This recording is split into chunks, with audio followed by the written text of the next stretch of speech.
Buenos días, mis hermanos, que el Señor nos siga bendiciendo en todo. Vamos a pasar así al momento del mensaje del Señor. Y este mensaje se titula ¿Qué tienes en tu mano? ¿Qué tienes en tu mano? Muchas veces creemos que no tenemos nada que ofrecer al Señor, que no estamos capacitados para servirle, que carecemos de medios para ser útiles en su reino. Pensamos que se necesitan grandes habilidades, grandes recursos para ser de bendición a otros. Y de esta manera somos nosotros mismos los que minimizamos a Dios, porque Dios anda buscando gente dispuesta. Dios anda buscando gente comprometida con Él, y de lo demás Dios se encarga. Un ejemplo de eso lo podemos ver en la propia vida de Noé.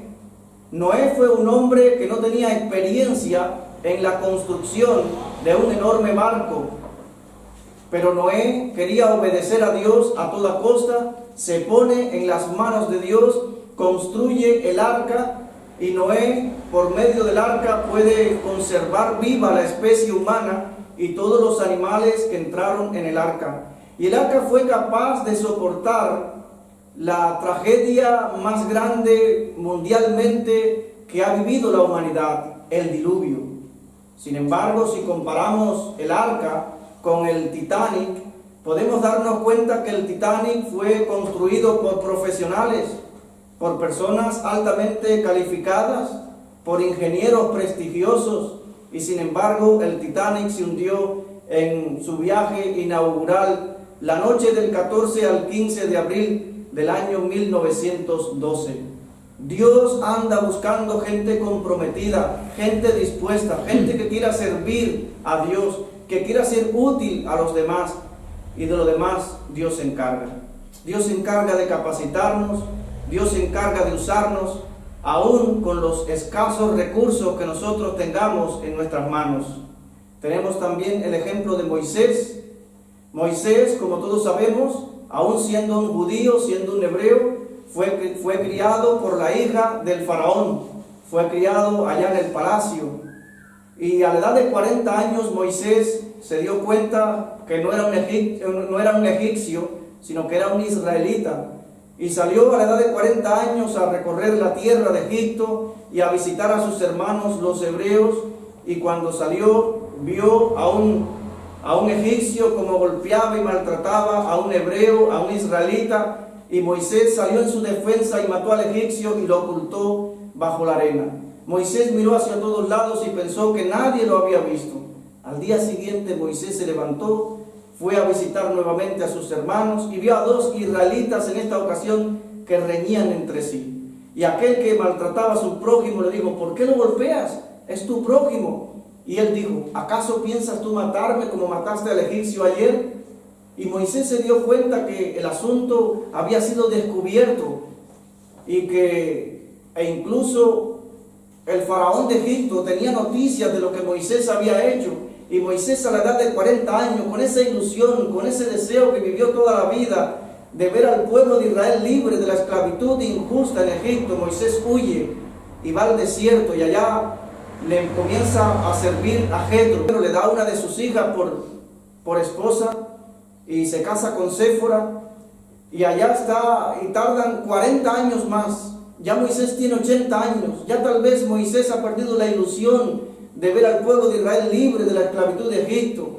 Ya Moisés ha perdido toda esperanza, tiene 80 años, ya no es aquel hombre fuerte, vigoroso de 40 años. Y ahora, cuando tiene 80 años, Dios le visita. Mientras apacentaba Moisés las ovejas de su suegro Jetro, sacerdote de Madián, allá en el monte Horeb, Dios se le aparece en medio de la zarza, y Dios llama su atención porque la zarza no se consumía, y Moisés se acerca y Dios comienza a tratar con él. Y ahora vamos a seguir la historia. Voy a invitarles a buscar el libro de Éxodo, capítulo 3, y vamos a leer en primer lugar el versículo número 11. Éxodo capítulo número 3, versículo 11. Miren cómo se consideraba Moisés. Dice así Éxodo capítulo número 3, versículo 11. Entonces Moisés respondió a Dios: ¿quién soy yo para que vaya a Faraón y saque de Egipto a los hijos de Israel, ¿quién soy yo? Moisés no se consideraba alguien. ¿Quién soy yo? Yo no soy nadie. ¿Quién soy yo para ir allá a Faraón y sacar al pueblo de Israel de Egipto? ¿Quién soy yo? Y muchas veces en la vida, nosotros también, cuando miramos hacia adentro, cuando miramos quiénes somos y nos concentramos mucho en nosotros mismos, decimos, ¿quién soy yo? ¿Quién soy yo para predicar el evangelio a la gente que me rodea? ¿Quién soy yo para hacer una obra grande para Dios? ¿Quién soy yo para servir al Señor, al Rey de Reyes? ¿Quién soy yo para hacer algo útil para los demás? Así se consideraba Moisés a la edad de 80 años, apacentando unas ovejas que no eran suyas, las ovejas de su suegro. Pero hermanos míos queridos, esta vida cristiana, este mundo, no se trata de quién eres tú, se trata de quién es Dios. Y ahora Dios responde a Moisés quién es Él. Ahí mismo en Éxodo capítulo número 3, versículos 13 y 14, dice así: dijo Moisés a Dios, he aquí que llego yo a los hijos de Israel y les digo, el Dios de vuestros padres me ha enviado a vosotros. Si ellos me preguntaren, ¿cuál es su nombre? ¿Qué les responderé? Y respondió Dios a Moisés, yo soy el que soy. Y dijo, así dirás a los hijos de Israel, yo soy, me envió a vosotros. Dios sí es. Nosotros los seres humanos simplemente existimos, hoy somos y mañana tal vez no somos. Mañana tal vez no estamos en este mundo. Pero Dios es desde el siglo y hasta el siglo. Él es inmutable, Él no cambia. Entonces la vida cristiana, el desafío para enfrentar la vida diaria, no se trata de quiénes somos nosotros. Se trata de quién es Dios. Él es Dios. Él sí es. Yo soy el que soy, el que siempre ha existido, el más grande del universo, el creador, el sustentador de todo el universo. Él está con nosotros. Yo soy el que soy. Pero Moisés pone otra excusa para servir a Dios. Él se cree y se considera que es nada, que no sirve para nada, que es nadie. Pero también ahora pone otra excusa en el capítulo número 4, los versículos del 10 al 12. Entonces dijo Moisés a Jehová, ay Señor, nunca he sido hombre de fácil palabra, ni antes, ni desde que tú hablas a tu siervo, porque soy tardo en el habla y torpe de lengua. Y Jehová le respondió, ¿quién dio la boca al hombre? ¿O quién hizo al mudo y al sordo, al que ve y al ciego? ¿No soy yo Jehová? Ahora pues ve, y yo estaré con tu boca, y te enseñaré lo que hayas de hablar. Moisés está poniendo otra excusa. Primero, ¿quién soy yo? Yo no soy nadie. Y ahora, yo no sé hablar, yo no me sé expresar. Yo no soy un hombre de fácil palabras. Pero hermanos míos queridos, Dios le dice a Moisés que no se trata de cómo decimos las cosas, sino qué decimos. Es mejor decir la verdad con una voz un poco temblorosa, con un poquito de miedo escénico de hablar en público, decir verdades y decir la palabra de Dios tal y como Dios quiere, que ser muy elocuente y entretener a la gente con palabras vacías, palabras que nada tiene que ver con Dios. Y Moisés, todos nosotros sabemos que fue un hombre grandemente usado por Dios, así con sus limitaciones. Es uno de los líderes más grandes de la historia, una de las personas más influyentes de la historia humana. Y ahora Dios quiere usar a Moisés con lo que tiene en su mano. Ahí en Éxodo capítulo número 4, del versículo 1 al 5, dice, entonces Moisés respondió diciendo, he aquí que ellos no me creerán, ni oirán mi voz, porque dirán, no te ha aparecido Jehová. Y Jehová dijo, ¿qué es eso que tienes en tu mano? ¿Qué es eso que tienes en tu mano? Y él respondió, una vara. Él le dijo, échala en tierra. Y él la echó en tierra y se hizo una culebra, y Moisés huía de ella. Entonces dijo Jehová a Moisés, extiende tu mano y tómala por la cola. Y él extendió su mano y la tomó, y se volvió vara en su mano. Por eso creerán que se te ha aparecido Jehová, el Dios de tus padres, el Dios de Abraham, Dios de Isaac, Dios de Jacob. Entonces, hermanos míos queridos, ahí está. Dios quiere usar a Moisés con lo que él tiene en su mano, una vara. Una vara es un simple instrumento que usa un pastor para guiar, para proteger a sus ovejas.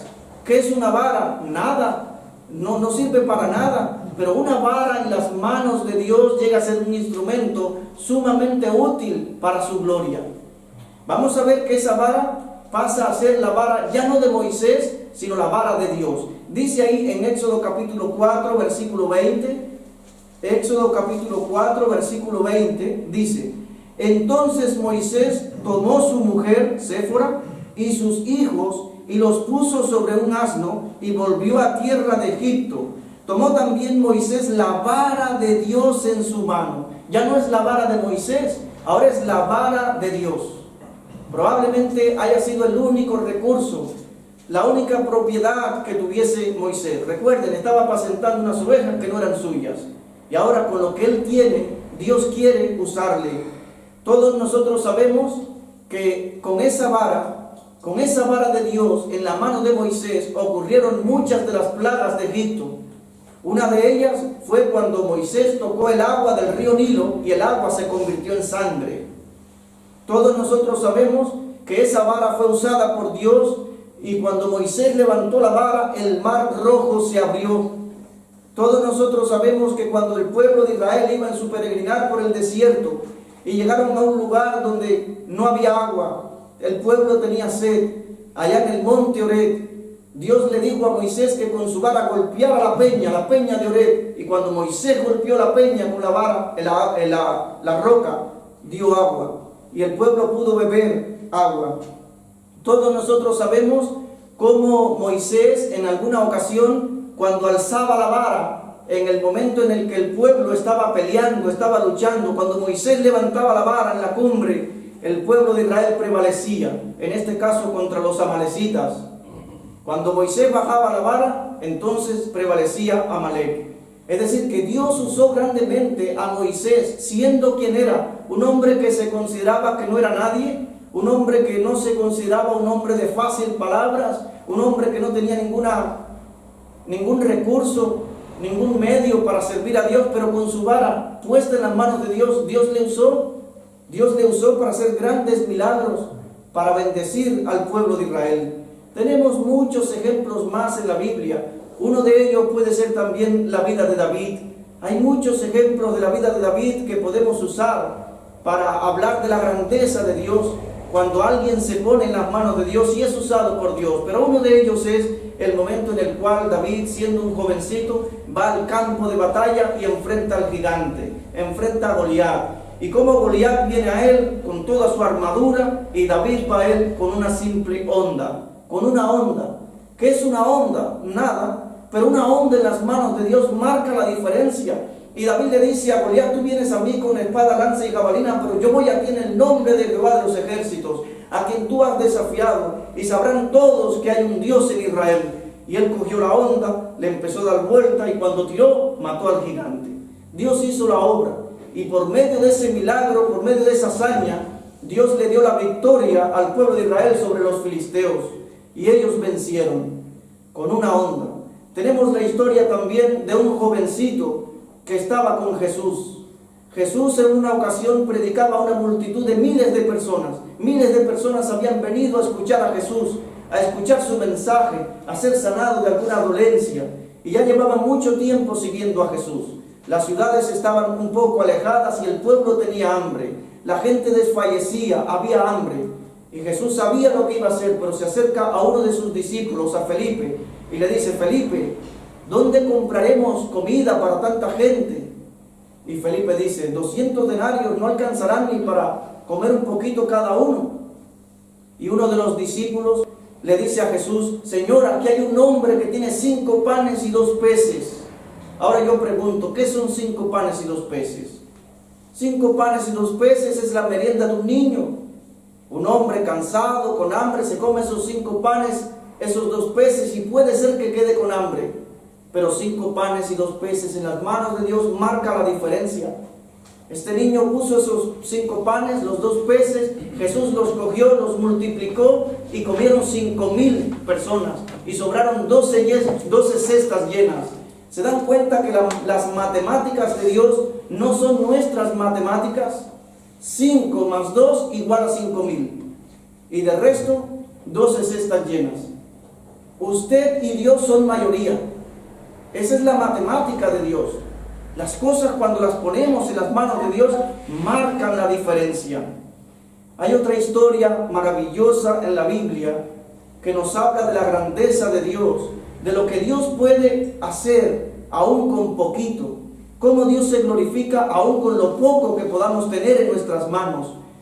Hubo una mujer en los tiempos de Eliseo, hubo una mujer que se quedó viuda, tenía varios hijos, y por las cosas de la vida, porque falta el pilar de la casa, falta la persona que provee para las necesidades del hogar, esta mujer entró en una deuda terrible.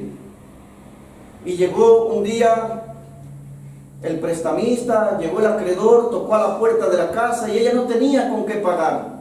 Y el acreedor se quería llevar a 2 de sus hijos para saldar la deuda. Y esta mujer fue a donde debe ir toda persona cuando tiene una necesidad, cuando tiene un problema. Ella fue a Dios. Y vamos a seguir la historia. Voy a invitarles a buscar el segundo libro de Reyes, capítulo número 4, del versículo 1 al versículo 7. El segundo libro de Reyes, capítulo número 4, del versículo 1 hasta el versículo 7. Es una historia maravillosa que nos enseña a confiar en Dios y que lo poco en las manos de Dios puede ser de bendición para multitudes. Dice así el segundo libro de Reyes, capítulo 4, versículo 1 al 7. Una mujer de las mujeres de los hijos de los profetas clamó a Eliseo diciendo: tu siervo mi marido ha muerto, y tú sabes que tu siervo era temeroso de Jehová, y ha venido el acreedor para tomarse 2 hijos míos por siervos. Y Eliseo le dijo: ¿qué te haré yo? Declárame, ¿qué tienes en tu casa? ¿Qué tienes en tu casa? Y ella le dijo: tu sierva ninguna cosa tiene en casa. Muchas veces pensamos así, que no tenemos nada, pero eso no es cierto, siempre hay algo que tenemos. Y ella dijo: sino una vasija de aceite. Y él le dijo: ve y pide para ti vasijas prestadas de todos tus vecinos, vasijas vacías, no pocas. Entra luego y enciérrate tú y tus hijos, y echa en todas las vasijas, y cuando una esté llena, ponla aparte. Y se fue la mujer y cerró la puerta, encerrándose ella y sus hijos, y ellos le traían las vasijas y ella echaba del aceite. Cuando las vasijas estuvieron llenas, dijo a un hijo suyo: tráeme aún otras vasijas. Y él dijo: no hay más vasijas. Entonces cesó el aceite. Vino ella luego y lo contó al varón de Dios, el cual dijo: ve y vende el aceite y paga a tus acreedores, y da a tú y tus hijos vivid de lo que os quede.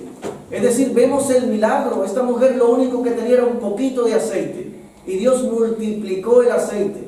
Dios hizo que esta mujer pudiera saldar su deuda y pudiera quedarle algo para seguir viviendo, para seguir tirando hacia adelante. Entonces vemos que lo poquito en las manos de Dios puede ser de gran bendición. Tenemos muchos ejemplos a través de la Biblia de personas que a cosas que tenían lo pusieron al servicio del Señor. Podemos hablar de aquel hombre que prestó su burro para que Jesús entrara en Jerusalén. No sabemos quién era esta persona, no sabemos cuántas eran sus propiedades, no sabemos cuántos vecinos a su alrededor también tendrían burros. Sin embargo, este hombre prestó su burro. Y ahora la historia se lee año tras año, la historia de cuando Jesús entró triunfalmente en Jerusalén montado en un burro. Tenemos el ejemplo también de aquella persona que prestó su aposento alto para que Jesús comiera la última cena, para que Jesús comiera la Pascua con sus discípulos. Y es una historia que ha trascendido aún hasta nuestros días, y personas en su imaginación e incluso lo han llevado a cuadros, a pinturas famosas del mundo. Tenemos también el ejemplo de la mujer que derramó el perfume sobre el cuerpo de Jesús y estaba ungiendo su cuerpo para la sepultura. Tenemos también la historia de la viuda de Sarepta de Sidón, aquella viuda que alimentó a Elías por mucho tiempo y solamente tenía un poco de aceite y un poco de harina. Y Dios hizo el milagro. Ella puso lo que tenía en las manos de Dios y fue de bendición para Elías, para su casa, por muchos días, por mucho tiempo. Podemos hablar de hombres y mujeres extraordinarios que a través de la historia supieron poner sus capacidades al servicio del Señor, como puede ser el ejemplo de aquellas personas que han traducido la Biblia de un idioma a otro y han permitido de que hoy nosotros podamos tener la Biblia en nuestro idioma. Personas que tal vez lo que tenían eran sus idiomas y lo pusieron al servicio del Señor para su gloria. La pregunta en esta mañana es: ¿qué tienes en tu mano? ¿Qué tienes en tu mano? Eso que tienes es dado por Dios, pertenece a Dios. Nosotros simplemente somos administradores, somos mayordomos, pero todo es de Dios. Y por eso que usted tiene y que Dios le ha dado, un día el Señor le va a pedir cuenta. Qué lindo sería si Dios nos dijera a cada uno de nosotros, cuando lleguemos a su presencia: bien, buen siervo y fiel, sobre poco fuiste fiel, sobre mucho te pondré, entra en el gozo de tu Señor. Qué lindo, si lo poco que tenemos, nosotros servimos con ellos. La Biblia dice en 1 Corintios capítulo 15, versículo 58, así que, hermanos míos amados, estad firmes y constantes, creciendo en la obra del Señor siempre, sabiendo que vuestro trabajo en el Señor no es en vano. Tiene su recompensa. Todo lo que nosotros hagamos en esta tierra para Dios tiene su recompensa. Hermanos míos queridos, tenemos mucho que ofrecer a Dios. No se necesita de grandes cosas, de grandes recursos, solo de estar dispuesto, de ser fieles a Dios, de ser fieles a su llamado. Con lo que tenemos y somos, podemos ser útiles a las multitudes que nos rodean. Lo que tengas en tus manos es importante para la extensión del reino de los cielos. Dios quiere usarte con lo que tienes en tu mano, con lo que Él te ha dado. Voy a hablarles de una historia maravillosa. Es acerca de la vida de Nick Vujicic, un hombre que nació en Australia en el año 1982. Y él, humanamente hablando, tristemente nació sin manos y sin pies. Ahora imagínense un niño que va creciendo sin manos y sin pies. Y llega el momento en el cual ya él comienza a tener uso de razón. Imaginemos a este niño con unos 7 años, mirando a los demás niños jugando al fútbol, mirando a los demás niños corriendo de un lugar para otro, y él es un niño que no tiene brazos, que no tiene pies. Si nosotros los seres humanos muchas veces, teniendo manos, teniendo pies, teniendo salud, teniendo cierta comodidad, alguna vez en la vida alzamos los ojos al cielo y decimos: Señor, ¿por qué? ¿Por qué tiene que pasarme esto a mí? Y vamos y le reclamamos a Dios. Bueno, ¿cuánto más este joven que ha nacido sin manos, sin pies? Imagínense un niño de 10 años, 12 años, mirando hacia el futuro. Él vería un futuro triste, un futuro negro para su vida. Jamás podría desempeñar un trabajo importante en la vida. Jamás para su pensamiento podría casarse, tener hijos. Pero este no fue un niño cualquiera. Él no se quedó en una esquina ahí amargado, enojado con Dios. Comenzó a leer la Biblia. Y comenzó a leer la Biblia, comenzó a buscar el rostro de Dios. Y a la edad de 15 años, este jovencito entregó su vida al Señor. Halló el pasaje donde Jesús está frente a un ciego y la gente le pregunta a Jesús: oiga, ¿por qué es ciego? ¿Quién pecó, él o sus padres? Y Jesús dijo: esta enfermedad es para la gloria de Dios. Y esa expresión caló en lo profundo de su corazón y se dio cuenta que había nacido para la gloria de Dios. Así mismo, que Dios podía glorificarse a través de su vida sin manos y sin pies. Hoy en día, este joven está casado, tiene hijos y anda por el mundo, por diferentes países. Ha hablado a presidentes y habla a multitudes, a millones de personas sobre la faz de la tierra. Les habla acerca del amor de Jesucristo. Le ponen en una mesa y él ahí en esa mesa, él se mueve para allá, se mueve para acá, usando un micrófono, y ahí habla a las multitudes y la gente se compromete con Dios, la gente llora, la gente sale motivada. y la gente va a escucharle, no por lo elocuente que pueda ser, sino por la herramienta que Dios está usando, por el instrumento que Dios está usando. Y su mensaje son palabras sencillas pero profundas, respaldadas con una vida de entrega al Señor, así como es. Entonces Dios le usa. Hermanos míos queridos, nadie puede decir, yo no tengo nada con lo cual servir al Señor. Nadie. Quizás usted tenga solamente su voz, úsela para la gloria de Dios. Quizás usted tenga solamente sus manos, úselas para la gloria de Dios. Quizás usted tenga solamente sus pies, su juventud, sus fuerzas, úselas para la gloria de Dios. Quizás solamente usted tenga ideas, úselas para la gloria de Dios.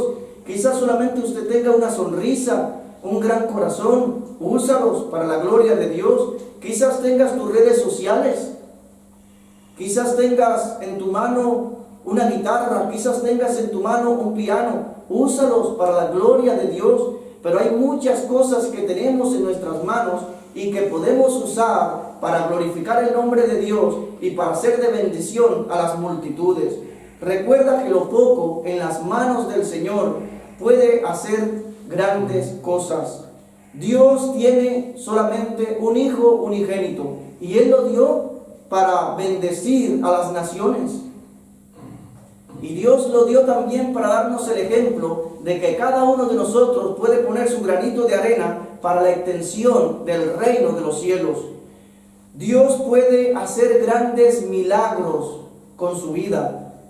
Dios puede hacer grandes milagros con poca cosa y aun cuando fuera necesario, con nada, porque Dios de la nada creó el universo. Dios puede hacer grandes milagros con la vasija de su vida.